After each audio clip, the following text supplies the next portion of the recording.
eu sofri uma depressão. Eu fiquei sem comer.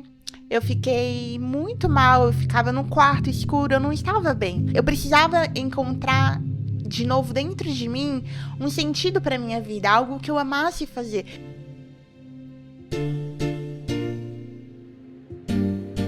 Fala, gente! Mais um Tete a Tete com a Pri começando. Que alegria receber você mais um mês de agosto, para honra e glória do Senhor. Eu sempre começo a falar, gente, que todo novo ciclo a gente tem que consagrar ao Senhor, que você possa consagrar o mês de agosto, que agosto realmente seja um mês abençoado sobre a sua casa, sobre o seu lar, sobre a sua família e tudo aquilo que carrega o seu nome. Essa é aquilo que eu declaro sobre você e sobre a tua casa. Gente, hoje, agosto, nós vamos começar com um episódio que tem o meu coração, com uma pessoa que tem meu coração. E eu gostaria muito que você recebesse comigo Radassa Ferreira. Obrigada, Pri. Que alegria poder te receber aqui. Obrigada. Radassa e eu, a gente estava conversando que eu acho que faz 10 anos que a gente se conhece. Sim, Pri. 10 anos, né? 10, passa rápido, né? Passa muito rápido. E quantas lindas histórias nós construímos até aqui, né? É verdade. E Não é tão é? engraçado que às vezes a gente acha, né, que 10 anos a gente tem que estar todo mundo muito grudado e junto pra viver os propósitos de Deus. Mas a gente se conheceu por um período, aí cada uma foi seguir sua vida e hoje a gente se reencontrando pra falar os feitos de Deus. Que delícia o reino dele, né? Como ele usa as pessoas no momento certo, do jeito certo. Que alegria poder te receber. Eu gostaria que você se apresentasse pro pessoal. Ah, muito obrigada, Pri. É um prazer estar aqui no Tete a Tete com a Pri. Um podcast que tem abençoado tantas pessoas de tantas gerações, né? E sim, nós seguimos cada uma a sua vida, mas sempre semeando no reino, né, Pri? Amém. Tanto você quanto eu, sempre construindo aí coisas positivas nas Com vidas das certeza. pessoas e principalmente levando o reino, né? E pra mim é um prazer estar aqui nesse momento. Tenho certeza que vai ser muito edificante esse momento contigo, poder Amém. conversar um pouco sobre a minha trajetória e contar, né, o que Deus tem feito de tão bom aqui na Grande Florianópolis através dos projetos. Ai, que alegria! Então, a Radassa, quantos anos você tá, Rá? O que tu tá fazendo da sua vida? Me conta aí um pouquinho. Meu Deus. Dizer assim, ó, não tenha vergonha de dizer a sua É idade. isso mesmo, vamos ser mulheres Porque bem resolvidas. bem resolvidas, né? Mas, ó, depois que passa do 30 já não é tão confortável, né? Mas vamos lá, eu estou com 33 anos. Uau, olha que idade especial. É uma idade muito né? especial. A gente Que já não é mais alegria. aquela menina, né? É. Mas também a gente tem força, a força das juventudes, né? Uau. Que a Bíblia fala, né? Isso é muito bom. Sim, que alegria. E é tão interessante, gente, porque assim, eu conheci a Radassa num momento da minha vida que eu estava voltando para Jesus. Eu estava, tipo, naquele passo agora de fé novamente, conhecendo Jesus, sendo deslumbrada com Jesus de fato. Porque até então, filha de pastor, como eu já conversei com vocês algumas vezes no meu testemunho, né? Filha de pastor, neta de pastor, porém conhecia apenas a religiosidade. Não conhecia Jesus de fato, o reino de Cristo, né? E quando a gente se apaixona por Cristo, tem o nosso encontro, porque eu digo que filho de crente não é crentinho, né? Não. Temos que ter a nossa própria história com Cristo. Então, aquele momento era um momento que eu estava sendo encontrada e resgatada por ele. E você chegou bem nessa época, né? A Mari Pacheco e a todas as meninas. Sim. E hoje ela vai ser até mamãe, tu viu? Que Pois é, alegria! ela já foi mãe. O Levi nasceu dia 2, ó, notícia chegou. boa. O Levi, aquele que une, Levi, Uau, já chegou ao uau. mundo e eu tenho certeza que ele veio pra fazer a Aleluia. diferença aqui Eu também. não tenho dúvida, eu fiquei muito feliz quando eu soube. E que alegria, porque olha só, aquilo que une, né? A gente falando dele agora aqui, e nos uniu lá atrás, tá nos unindo novamente, né? Nesse novo tempo. Que alegria. Então, naquela época a gente se conheceu e de fato começamos a caminhar com Cristo, e aí as vidas foram tomando rumo. Só que desde então eu vejo uma paixão na Radassa por refugiados, por imigrantes, e um trabalho lindo começou a nascer, eu acho que por ali. Eu gostaria que você contasse um pouquinho do porquê, qual é esse propósito que Deus colocou no teu coração. Claro. Nossa, Pri, pra mim falar sobre pessoas migrantes e pessoas refugiadas, além É a de paixão ser da o tua meu vida, né? trabalho, é o meu chamado, né? É. Quem me conhece porque nós, mesmo sendo de Jesus e testemunhando de Jesus, a gente faz muitos trabalhos no mundo, né? Eu sou envolvida com trabalhos políticos também, muitas pessoas me conhecem só da política, outras me conhecem da comunicação, outras pessoas me conhecem, enfim, do meu trabalho que eu realizo. Mas pra mim é uma Eu disse pra ti quando eu cheguei que vai ser a cereja do bolo. Unir tudo isso e contar o porquê, como começou, né? Sim. Então, em 2015, a época que a gente se conheceu, foi o começo de tudo, né? Quando tu me conheceu, Pri, eu também tava me recuperando, olha só. Uau, que legal. Eu também sou filha de pastores, né? O pai e a Sim. mãe se conheceram no seminário. Então, e lá eles foram consagrados em Minas Gerais, isso. E nós viemos para Florianópolis quando eu tinha 7 anos de idade, Caramba. em 1999, para assumir a Igreja Batista da Forquilinha e cuidar de vidas, né? Pastorear Sim. ali. Então, eu também tive esse momento, né, de ter o meu encontro com Deus, que foi quando eu tinha ali os meus 14 anos, né? Caramba. Eu tive ali o meu encontro mesmo, eu me batizei, né? O meu pai me batizou, tive esse privilégio. também. Eu fico contando testemunho, eu achei Isso muito é muita legal. alegria, né? Na sim. época eu não sabia quão isso era incrível. Agora, depois de mais velha, a gente É vê, muito caramba, que lindo, honra, né? É muito lindo. O meu sonho é que ele me case também, tá nas Amém. mãos de Deus. Mas, em resumo, Pri, então... Mas quando tu me conheceu ali por volta de 2015, um pouco antes, eu sofri uma depressão, Uau. né? Hoje em dia foi diagnosticado, foi um desequilíbrio que eu tive na química do cérebro, que me causou aquela depressão, mas naquele momento foi algo muito sério, porque eu fiquei sem comer, eu fiquei muito mal, eu ficava num quarto escuro, eu não estava bem. E eu já conhecia Jesus, muitos amigos cristãos se afastaram de mim naquela época por não conhecerem da entenderem. doença, por Uhum. terem um certo preconceito, Uhum. ou por tornarem tudo muito religioso e não verem que existem doenças, né? Psicossomáticas, Isso. lógico, e tem crescido cada vez mais, né? Ainda mais, né, com o tempo que Na a gente era tá da vivendo, tecnologia, com né? certeza. Na era do pensamento acelerado, É. né? Como diz Augusto Cury. Mas, assim, então, naquele momento, eu tinha recém saído do hospital e eu tava me recuperando. E foi muito bacana, porque eu precisava encontrar de novo dentro de mim um sentido para minha vida, algo que eu amasse fazer. Era uma fase que eu estava estudando na faculdade, eu estava fazendo a formação em Relações Internacionais, que é a formação que eu tenho, e naquele momento eu estava enfrentando muitos desafios, né, na minha vida. Então, e eu comecei um trabalho a frequentar o GDC da Mari Pacheco, que era um GDC de meninas muito gostoso, um tempo pra gente falar sobre Comer bastante. as nossas coisas, comer bastante e falar sobre Jesus e uma apoiar a outra, e era muito edificante. Sim. Só que ao mesmo tempo, de 2015, 2016, eu estava estudando Relações Internacionais na faculdade e nós começamos a perceber o fluxo de imigrantes, né, aqui para Florianópolis. Eram haitianos, pessoas da República Democrática do Congo, algumas da Síria já. Então, a gente estava recebendo essas pessoas e eu morava ali próximo ao Parque de Coqueiros. Então, eu via muito eles irem jogar futebol, basquete ali, e aquilo começou a fluir dentro de mim. Eu estava estudando o direito dos refugiados na faculdade e eu fiz amizade com muitos imigrantes. A gente teve uma história bem bonita ali juntos. E a gente começou... Então, iniciamos...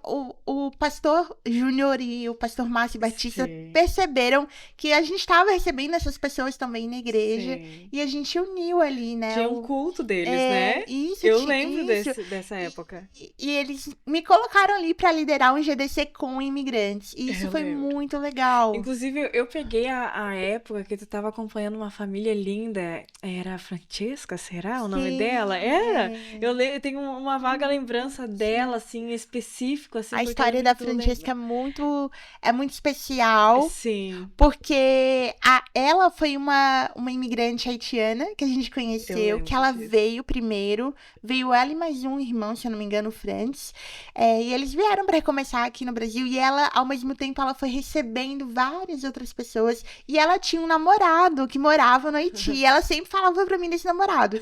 E aí, eu me conectei com ele. Em resumo, a Fran foi muito guerreira, eles passaram muitas dificuldades. Então, graças a Deus, a igreja apoiou naquela época. Então, a história da França é uma história de sucesso, porque ela conseguiu se formar, ela estudou a área que ela amava, loucura. que era enfermagem. Sim. Ela recebeu, ela era uma mãe, assim, ela foi base pra todos os que ela recebeu, sabe, Pri? Ela acolheu, então, assim, era muito legal perceber que a gente tava ajudando ela, mas ela tava ajudando muitas outras Era uma famílias. fonte, né? Não ficava só nela, ela transbordava. Isso, ela Que transbordava. alegria. E ela transbordava não só os recursos financeiros que ela tinha, mas o apoio emocional. Ela transbordava do que ela conhecia sobre Deus. Que alegria. Ela ajudava os amigos que não falavam a língua ainda a se relacionarem com os brasileiros. Uhum. Então, ela é uma das histórias de sucesso. Hoje em dia, ela e a família toda, ela teve, né, 2 meninas. Ai, que alegria. Ai, agora? A Gabriela Sim. e... Ai, esqueci o nome da Não outra. tem problema, mas Ela que teve alegria 2 poder saber meninas. que ela teve uma Sim, família aqui. Que ela teve uma alegria. família aqui Que alegria. com o Janvier, que era o namorado dela. Ele é? veio pro Brasil e atualmente eles estão nos Estados Unidos, assim. Então, Que alegria. foi uma história muito linda. E são histórias, assim, Sim. que a gente trabalha, sabe, Pri? Sim, Ao sim. longo da... E como vale a pena quando a gente vê que uma família é formada, que as coisas acontecem, você fazer parte daquilo, eu acho que não tem emoção maior, porque na verdade isso é um trabalho pastoral, de certa forma, né? Sim, Às sim. vezes a gente fala assim que pastor acha que tem que ter uma igreja, tem que ter um púlpito, tem... Não, gente, pastor é isso, é arrebanhar, é cuidar, é acompanhar a vida, é dar suporte quando necessita, é falar da palavra de Deus e direcionar pra algo, né? E foi o que tu fez, e eu achei Sim. lindo isso, que legal. Isso é uma das histórias que eu acompanhei, que eu vi lá no início, né? Não estava totalmente imergida naquilo que você estava fazendo, Essa claro. foi mas foi a foi uma história das. inicial, uma das histórias É, iniciais. isso, porque São eu lembro muitas pessoas, disso. famílias impactadas, Com graças a Deus, certeza. desde aquela época. Olha só. Então a gente vê ali que tem um propósito, sabe? Sim. Deus falou pra mim, através da boca de um profeta dentro da Mais de Cristo, que ele me via fazendo algo que estava relacionado com o que eu estudava. E ele me viu num lugar branco, assim. Aí ele pensou, você é médica? Eu disse, não, eu não sou médica. E ele confirmou na profecia que era a área que eu estudo. E depois dele, outra pessoa em outro ano falou a mesma coisa, confirmou. Assim, a gente não acredita em profecia se não tem uma confirmação. Claro. Mas quando Deus usa 2 pessoas diferentes pra falar só o que você sabia em épocas diferentes da sua vida, é porque ele tem um propósito ali. Então a gente precisa ter esse coração, assim, sabe? E não é simples, né? Não, Eu tô contando a parte boa por enquanto, né? Mas sim, tem a tem parte do muitos desafio desafios. também, Não, né? não tenho dúvida. É. Porque é uma área muito difícil mesmo, de fato, né? E eu digo assim que eu vejo muita coragem em ti de pegar isso pra ti e realmente eu via você lutando junto com eles pelos direitos, pelas coisas, né? Pra eles conseguirem até um sustento, às vezes de uma cesta básica, algo assim, porque realmente era uma coisa muito difícil, eles estavam chegando, não tinham emprego, eu lembro de você indo atrás disso com eles também, então tipo, poxa, que trabalho fantástico.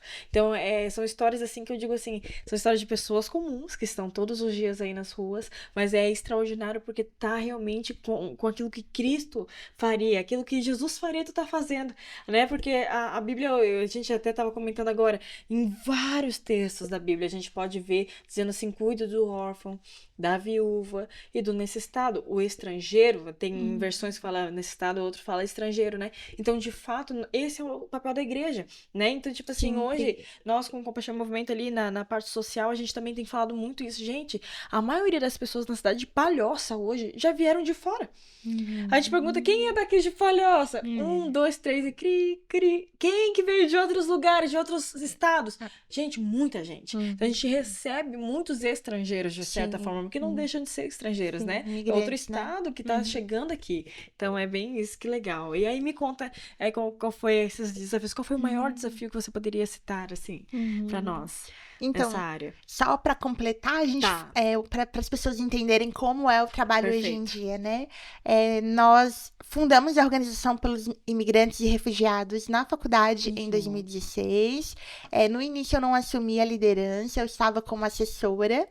E essa organização cresceu e atualmente ela ainda existe. Eu estou como presidente desde 2020. Estamos realizando um trabalho muito bacana na questão da inserção dos imigrantes através do estudo da língua portuguesa, através de parcerias com outras organizações. Nós estamos com Mulheres em Tech agora, que é uma formação, uma dupla formação em tecnologia e socioemocional, e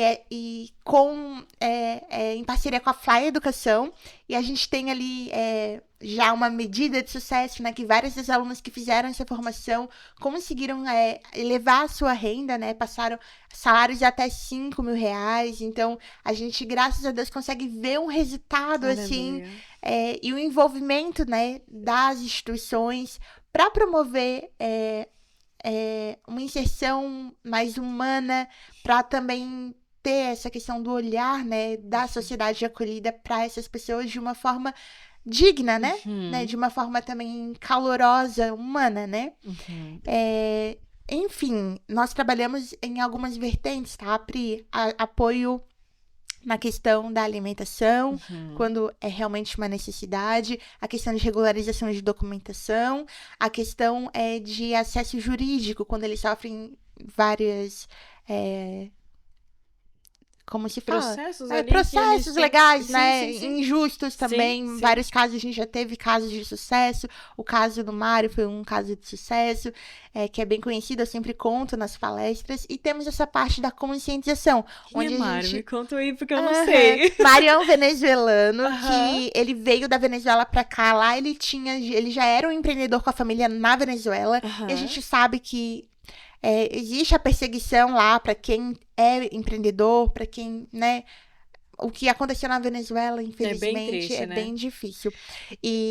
Mas ele veio, quando ele chegou, enfim, aqui, depois de ter vindo pela fronteira, enfrentado vários desafios, ele enfrentou ali um processo injusto. Ele foi acusado ilegalmente de assédio, de importunação a uma funcionária, e fizeram isso, um complô contra ele, porque ele estava se destacando na área de trabalho dele, que ele trabalhava como num restaurante, estava crescendo ali, ele tinha o talento. Enfim, ele não podia pagar o processo, nós da organização apoiamos ele teve todo o seu processo coberto, né, ali com o nosso apoio, e a gente conseguiu, o juiz realmente reconheceu que era injusto, ele venceu a causa, isso ajudou muito, né, emocionalmente, também financeiramente foi importante para ele, para que ele se reerguesse. Atualmente ele tá bem, ele já vai ser papai, ele tá em um outro trabalho, em outro restaurante muito melhor. Então, são pequenas atitudes de fé, tá? Que é bem desafiador, mas que sempre vale muito a pena, porque tu ia falar alguma coisa, pode falar. Não, pode continuar. Mas, em resumo, é isso, sabe, Pri? Eu gosto muito de falar sobre deixar um legado, né? Muitas pessoas pensam que para deixar um legado, você precisa ser alguém famosa, né? E o Tete a Tete com a Pri tá aqui pra provar que não. Que histórias comuns, que pessoas comuns, com um propósito em Deus, com o coração de fazer diferente do que está sendo feito, conseguem um resultado. O legado é tudo aquilo que você consegue semear na vida de alguém, e ele realmente aparece quando você sai de cena. Se você não tá mais presente, a coisa continua, né? E a coisa visão continuou sem você. Não, e não só isso, o que você deixou em alguém? Tiveram pessoas que vieram aqui e não fizeram um grande ministério, mas salvaram uma vida. E essa vida salvou muitas vidas, né? Perfeito. Então, eu fico imaginando, a história de Billy Graham, Isso, perfeito. Eu ia falar exatamente isso.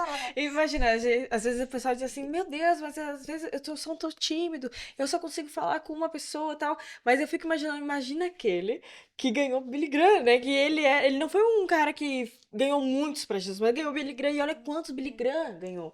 Então, tipo assim, é sobre isso mesmo. Às vezes é uma pessoa, e é o que eu falo também, não é grandes feitos, mas se você é uma mãe de família, um pai de família, e se você tá conseguindo gerir sua casa, isso também é um ministério. Porque hoje em dia, muitas famílias foram, né, tem tantos divórcios, tantas rupturas familiares acontecendo, justamente por essa falta de administração, de entender que o primeiro ministério é a casa, é a sua família, e para depois pensar lá fora, né? Então, às vezes, o foco tá tão lá fora que esquece do principal. Então, é o que eu falo, se você teve uma senhora, né, que disse assim, eu preciso que você conte seu testemunho, o Espírito Santo tá me colocando você no meu coração. E ela, pastor, mas eu não tenho nada, nunca me afastei, nunca tive problema no meu casamento, eu nunca tive nada, o que eu vou falar? E isso não é um baita de um testemunho? Eu nunca pensei por esse lado, exatamente. Então, esse tipo de testemunho o cristão também precisa gerar, Com né? certeza. Então, que legal que tu falou isso, legal. Aquele momento. Aquele momento. Mas que alegria. E aí você estava falando também sobre os desafios dessa parte, né, da imigração e tudo mais. E como, né, se puder falar em rápidas palavras antes da gente ler o texto, né, algo que te impactou, tipo assim, que quem sabe te fez querer parar, né, ou desistir, dizer, puxa, eu acho que isso aí é muito grande pra mim, é um problema muito complicado, né? Existiu um tempo assim, como é que foi essa situação, né? Assim, ó, a questão da migração como um todo é uma questão complexa, Sim. né? Muitas pessoas não... Os próprios gestores públicos não trabalham muito a fundo a questão da migração. Nós estamos com um grande desafio atualmente. Há 5 anos atrás, a Lei Estadual da Migração ela foi escrita, redigida, mas não foi aprovada ainda. Né? E existem alguns entraves, alguns interesses próprios, e a gente está nessa luta para aprovar essa lei. Então, o que eu coloco como um ponto de principal desafio? A sensibilização. As pessoas, assim como o Brasil, eu que sou envolvida na política, na boa política, tá, gente? Mas assim como o Brasil, ele tem que estar, os interesses do país como nação, tem que estar acima de uma única família, tem que estar acima de interesses individuais, assim também a pauta migratória, porque é sobre pessoas, é sobre a nação. Então, pessoas, quando é o senso coletivo, você conseguir sensibilizar as pessoas a entenderem, a tratar a pessoa migrante como um indivíduo único e a colocarem também o que é significativo e que tem a ver com o direito fundamental dessas pessoas, que é ter os seus direitos garantidos pela lei, porque por mais que existam instituições, OSCs, ONGs que façam o trabalho, não existe garantia de lei para essas pessoas. Então, isso é um grande desafio. Eles precisam estar amparados. Precisam estar amparados. Então, é isso. O ponto é esse.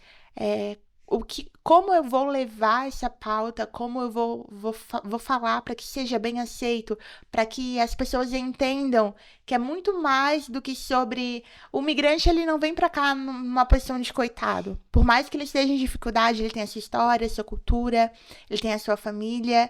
Ele é um ser humano, né? Perfeito. Que precisa e que vai entregar muito, tá? O migrante, ele vem pra cá, às vezes, falando vários idiomas, com uma capacitação em medicina e não consegue... Por que ele vai trabalhar como um servente num hotel?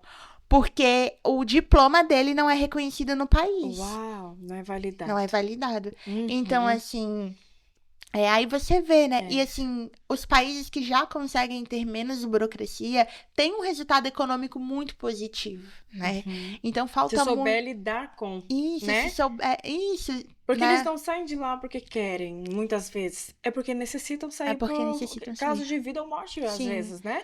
Então a gente vê essa questão da sobrevivência muito forte. Que legal, tu como cristã, como pessoa, tá se preocupando, levantando essa bandeira. Porque, de fato, por exemplo, eu como cidadã, no modo geral, e acredito que muitos que estão assistindo também se encontram nessa mesma minha posição, é pouca fala que a gente ouve sobre. É uma pauta que não é tão levantada. Eu, por exemplo, tenho pouquíssimo conhecimento a respeito. Então, por isso que até eu lembrei de ti, porque eu achei que, tipo, isso poderia ser uma coisa de conhecimento público, né? Para as pessoas poderem olhar com mais compaixão dessas pessoas, olharem para quem está trabalhando por essas pessoas ou querem se voluntariar, não sei se existe essa possibilidade, como é que funciona, para nós como população. Agora, não no âmbito político, né? Porque eu sei que a maioria dessas pautas estão na política. Mas nós como cidadãos, o que nós poderíamos fazer para agregar isso? Eu acho que seria uma pergunta interessante para quem está nos assistindo. Sim, pra claro. gente ir se caminhando pro final. Então, para conhecer o trabalho da Organização pelos Imigrantes e Refugiados, você pode entrar no osc.op no Instagram, ou pelo site também, www.pelosrefugiados.com.br. você pode se voluntariar, né? Você pode também adotar uma criança mensalmente, para que essa criança tenha um apoio ali para as suas questões básicas mesmo, né? Então a gente faz esse trabalho com famílias, vários pais que passam dificuldade para criarem seus filhos, então tem esse trabalho, ou apenas como cidadão acolher bem quando você encontrar um imigrante, se ele tiver alguma dificuldade para regularizar os seus documentos, você pode direcioná-lo à DPU, né, que é o Departamento Público da União, que cuida dessa questão, que tem agilizado isso, e, enfim, e sempre vê o imigrante como uma pessoa próxima, sabe? Porque às vezes você não fala a língua dele, mas você vai tocá-lo com o seu amor, né? Você vai olhá-lo com o amor de Cristo, principalmente, né? Falando agora para nós que somos cristãos, olhar como Jesus, né? Amar como Jesus amou, ter o olhar de Jesus e um olhar atento, né? Um olhar que vê qual é a necessidade, né, do meu próximo. Ai, que alegria. E eu gostaria de ler com vocês o texto que a gente escolheu para hoje, que está em Isaías 58, ali do 5 em diante, que diz o seguinte: Seria este o jejum que escolhi, que num só dia a pessoa se humilhe, incline sua cabeça como junco e estenda debaixo de si pano saco cinza? É isso que vocês chamam de jejum, o dia aceitável do Senhor? Será que não é este o jejum que escolhi? Que vocês quebrem as correntes da injustiça, desfaçam as ataduras da servidão, deixem livres os oprimidos e escapem com todo tipo de servidão?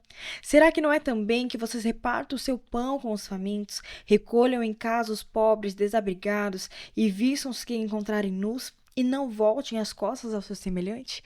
E tem tanto, né? Esse texto é bem extenso e bem bacana, mas fala um pouco do evangelho, né? Daquilo que o Espírito Santo tá nos impelindo a fazer. De fato, não só o jejum, conforme, né, se abster de coisas, mas também de serviço, né? De olhar para o outro.